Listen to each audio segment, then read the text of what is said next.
Boshlandi. Hop, biz boya aytib o'tganimizdek, ovqatlanish muammosi bizni biroz qiynayapti. Shuning uchun bu yerda tajribasi bor insonlardan so'rab ushbu restoranga kirdik.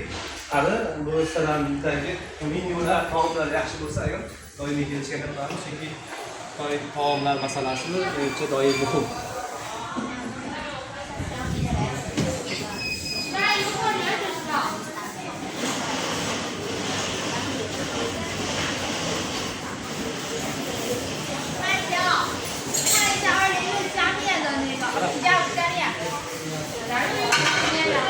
Pekinda ovqatlanish uchun yaxshi bir kafe qarayapmiz, restoran qarayapmiz. O'zbekchaga yaqin ovqatlar bo'lsin degan, chunki Xitoyda ovqat topish qiyinroq.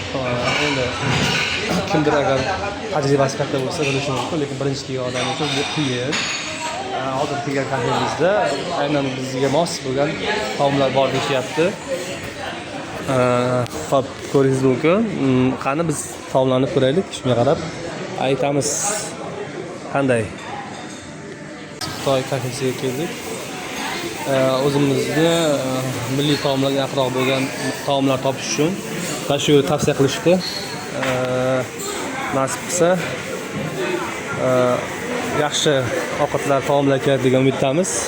Chunki bu yerda bilasiz, har qanday taomlar pishiriladi. Ni hao. Ya'ni shu so'z ko'p ishlatilar ekan bu yerda. Salom ma'nosida. Xo'p. Demak, biz hozir ovqatlanib oldik. Aynan mana shu yerda ovqatlandik, 3-etajda.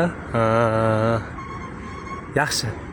Men uchun Xitoyga kelganimdan beri eng yaxshi taomlar deb o'ylayman. Sababi do'konlardan, boshqa joydan ko'p ovqatlarni olsangiz bilmaysiz nimadan qilingan, o'qish qiyin yoki xitoycha yozuv undan tashqari spicy achchiq ovqatlar.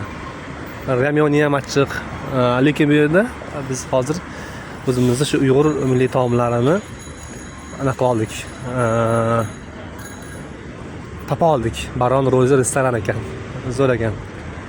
Hozir do'stlarimizni kutyapmiz. Ungacha men qisqa video olishga harakat qildim. Bizda Pekin shahar universitetiga kelganmiz. Shu dastur doirasida bugun yakshanbadan foydalanib bir mollarga, supermarketlarga chiqmoqchimiz. Shuni oldim, bitta ovqatlanib oldik. Mana bu yerda bizning KFC ham bor ekan. Xullas, boshqacha muhit. Havosi bulut bo'lgani bilan issiq, dim